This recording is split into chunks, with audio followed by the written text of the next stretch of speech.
Hey everybody, Tech May here. Thanks for tuning in, and today I'm going to talk about my most used tools in 2021 with an honorable mention, and you may be able to see that which one that is out of the pile, but when I get to it I'll talk to you about it. So let's just go left to right then. So over here I have a nut cup. I have an Oem Tools Nut Cup. I use this anytime I have to take apart a charger or anything that I have to take a bunch of little nuts and bolts out of, and I'll throw it in there. I have two of these. I absolutely love them. I do have some by a couple other brands. A bunch of brands make those, but that's specifically the one I use all the time. This ratchet and this extension together. This is a Snapon ratchet and a Snapon extension. I don't know if you can read that or not. As you can tell, I use this all the time.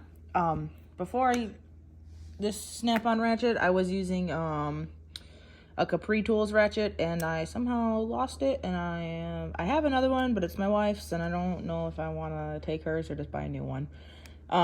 So Snap-on ratchet. With this specific extension, I use this to on forklifts, battery compartment doors get tightened down by kind of like a jam nut, I guess you could say. It's just a 3/8 extension with a ratchet to take it off, and this is the ratchet I use and the extension I use. I sometimes use my Ulsa Tools one to do it too, but that one actually just broke. It's the first time I've ever broken an Ulsa Tools tool, so I'm getting a replacement for that, and then I can switch that back with this one. This is the hydrometer I use. Obviously, I work on batteries and chargers. I do a lot of battery PMs, so when I do PMs, I have to take specific gravities, and so you just squeeze this little ball, it sucks it up, and then the float floats, and whatever it floats on, it'll tell you what the specific gravity is, and then I jot it down with that pen. I've had multiple different kinds of hydrometers. This one has by far been the best. I did have an easy red one that I really, really liked too. I don't know what happened to it. It's gone in the abyss of all my tools. But I also had a glass one like this, but it had, instead of being on the side, the suctiony ball was on the top, and that one didn't work nearly as well as this one did. So this one's by far my favorite, but I did buy one off of an easy red one off of Amazon that worked really well, and it was pretty accurate too. So to continue, this is my Ulsa Tools Pry Bar. It comes in a set of 4 pry bars. I use this one the absolute most. As you can tell, it is absolutely disgusting. This is easy to use for like popping floats off, or popping little connectors, or shrouds that I need to get off without getting my hands dirty, because batteries are filled with fucking acid. Oops, I did freaking acid, and lots of nasty stuff, because I'm in a bunch of warehouses. So this is probably my most used tool. Out of any of this, minus like my everyday carry pocket stuff, this right here is probably my most used. I use this thing day in, day out. Okay, I can't say that, because I use that day in, day out multiple times, and I use my Fluke Meter day in and day out too. So, but besides those two, this is definitely my most used. This is a pen I use every day.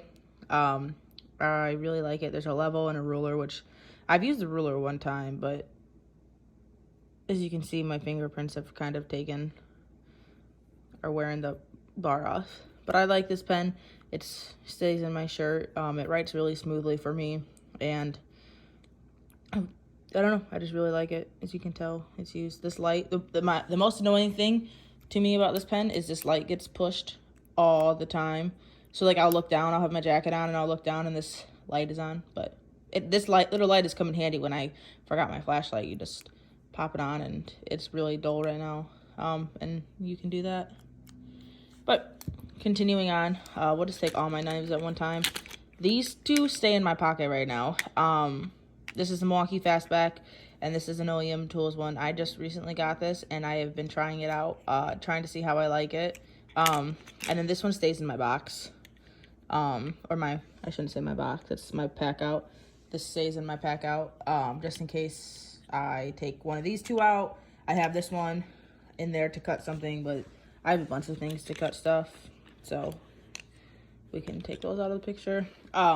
These Canipex, I bought these way back when I was at the dealership, and I use these all the time. I mainly use these, I use them for a bunch of different stuff, but mainly if I have to burn on a new positive cable, negative cable, or an intercell connector, once I'm done, I'll take the whatever I burned on in these and shake it back and forth to make sure there's a good connection, because if there's not a good connection, it can cause problems.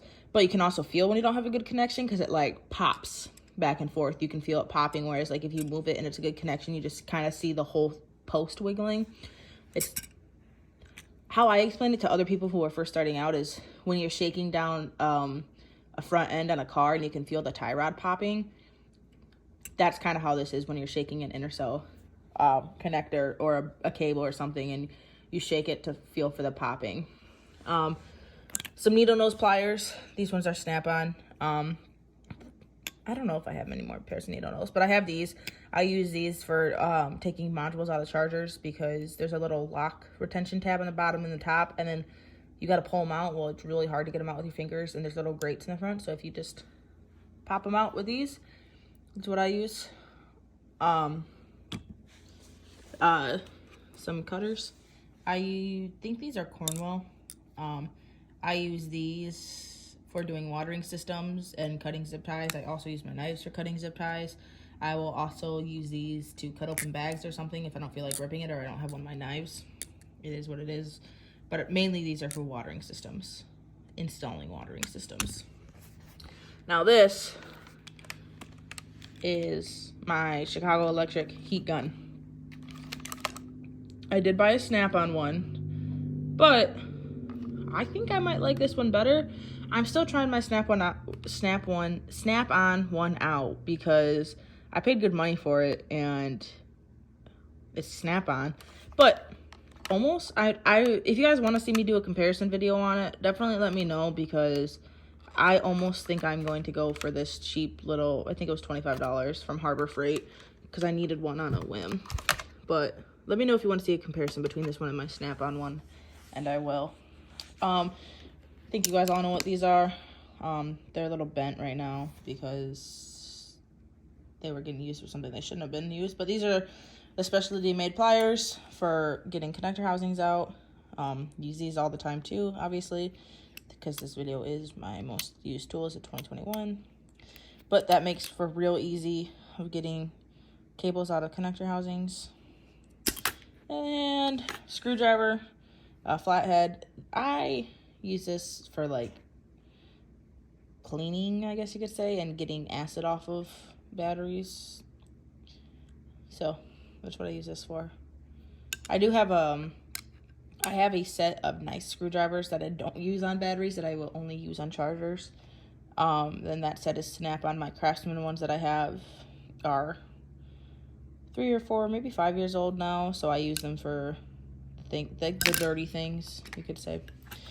My cable cutter, or my cable stripper, whatever you want to call it. I did a video on this a little while back, and this thing is just great. There's a little needle or whatever. It's not a needle, but it's a little knife or something like that, and it strips cable really, really well. Some people use knives. I'll use knives if I have to in a pinch. I do have a pair of, I think they're Crescent actual cable cutters, but they're too big for my hand, so I don't use them. Snap-on light.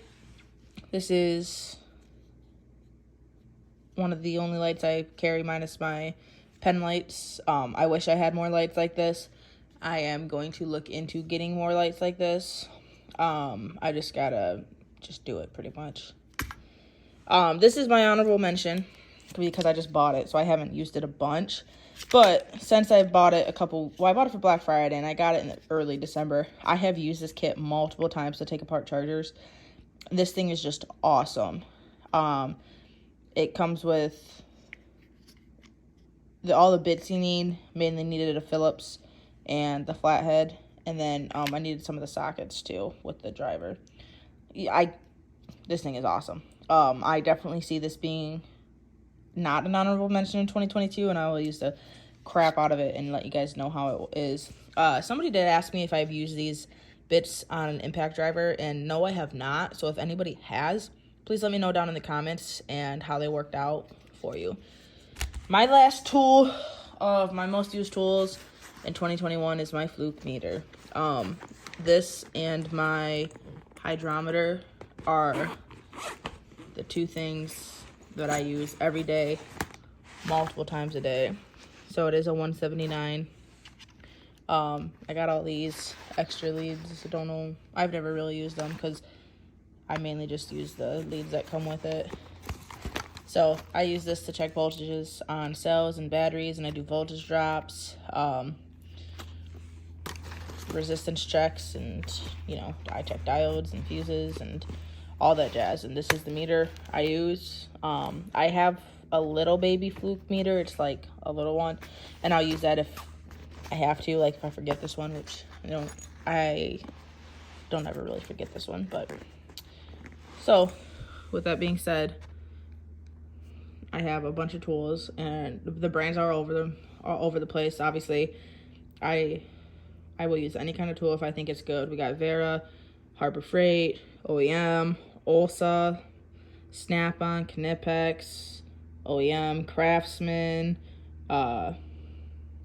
Cornwell, some rinky-dink tool that I don't even know if it has a brand, Streamlight. I think that's a Milwaukee Sharpie, which I didn't even say anything about, but so I will use anything that I see is fit for the job. I love trying out new things and changing things out to see what works better for me. And with that being said, I hope everybody has a great holiday season. Let me know what some of your tools, your most used tools of 2021 are, down in the comments. Please like, comment, share, and subscribe. You guys have been absolutely awesome. I'm looking for an even better 2022 year on YouTube and Instagram. So please like, comment, share, and subscribe, and I will definitely catch you guys in the next one. Bye.